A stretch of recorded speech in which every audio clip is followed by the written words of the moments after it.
Podemos hablar de naturaleza. Tal vez es un concepto demasiado amplio, por eso nuestro lenguaje ha tenido que inventar otras formas de nombrarla. Una de ellas es la noción de paisaje. A través del paisaje nos hemos relacionado con la naturaleza por mucho tiempo. Hoy vemos paisajes por todas partes, pero hubo un tiempo en la historia en que el paisaje no existía. La palabra paisaje tiene su origen en las lenguas germánicas. Uno de los registros más antiguos está en el neerlandés del siglo XIII. Landskap refería a una extensión de tierra, la porción de espacio visible para un observador. Se cree que luego, en el siglo XVII, los pintores llevaron este concepto a la pintura, y este nuevo significado de paisaje, el representado, se extendió por otras lenguas. Pero entre la naturaleza y el paisaje existe una larga historia. En la prehistoria, el ser humano se mueve sobre la tierra, determinado por la propia naturaleza que lo rodea. La necesidad de encontrar recursos para su subsistencia le exige una atención especial sobre su entorno. Sin embargo, cuando el hombre se instala y construye asentamientos permanentes, el viaje deja de ser una cuestión de necesidad. Ahora es el medio por el cual las civilizaciones conquistan y expanden su territorio. En el libro de Juliana González, La invención del viaje, nos cuenta que los primeros relatos de viaje de la cultura occidental los podemos encontrar en la mitología de la Grecia antigua. Allí, el viaje es visto como una experiencia de transformación para sus protagonistas. Se le presentan desafíos que debe superar en el camino y en los cuales adquiere habilidades y conocimientos. En la antigüedad, el viaje confronta al viajero, no solo desde una perspectiva física, sino también moral. El mundo que presentan estos relatos está cargado de leyenda y superstición. El viaje genera narrativas del mundo. Tanto en la creación de mitologías como en el trazado de mapas, el viajero y su cultura se apropian de los lugares que recorren. La experiencia es transformada en imágenes que buscan dar sentido al mundo experimentado.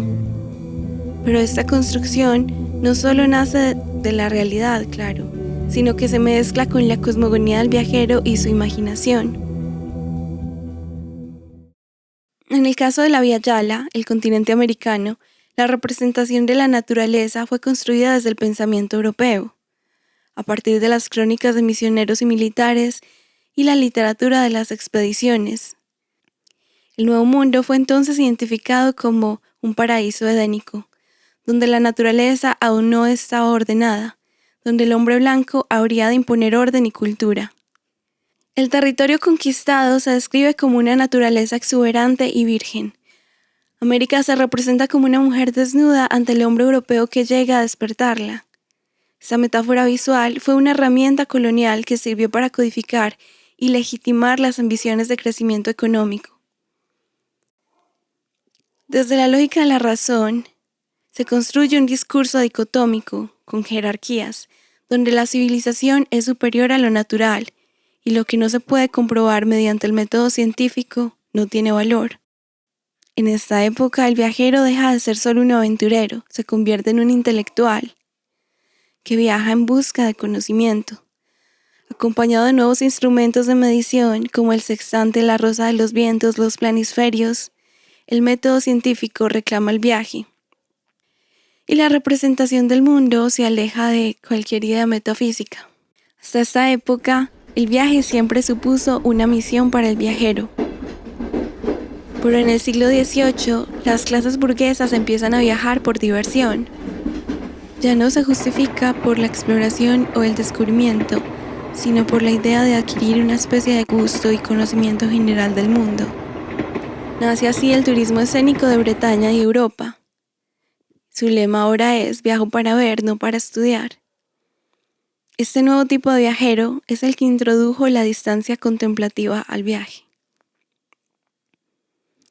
Se fabrican entonces accesorios para la visión como lentes y filtros para perfeccionar la naturaleza observada. Uno de los más importantes fue el Cloud de Glass, nombre que hace referencia al pintor Claude Lorrain. Este se trataba de un pequeño espejo convexo con superficie tintada. que tenía como fin la observación mediada de la naturaleza. Así se buscaba elevarla al plano del arte, enmarcando una porción del paisaje y simplificando sus colores a través del tinte de su superficie. A la naturaleza se le otorgaba así una cualidad más pictórica al momento. Curiosamente, su modo de uso implicaba dar la espalda al paisaje real. A cambio, se recibía una imagen más apreciada que la experiencia directa. El sociólogo John Urry, que ha trabajado extensamente el fenómeno del turismo, nos dice: fue el turismo pintoresco el instrumento que transformó y de cierta manera domesticó los Alpes y todos los paisajes montañosos alrededor del mundo, al convertirlos en lugares visualmente atractivos. La manera en que nos relacionamos con la naturaleza en nuestro tiempo es una síntesis de estas fases de desarrollo del pensamiento occidental, cada una integrándose en la siguiente. Desde la imposición de una civilización sobre la otra, desde la separación del sujeto de su entorno para observar desde una objetividad cuestionable, desde una mirada nostálgica e idealista de la naturaleza, desde el placer estético que produce a la vista un territorio inhabitado o exótico. ¿Por qué entonces seguir hablando de paisaje?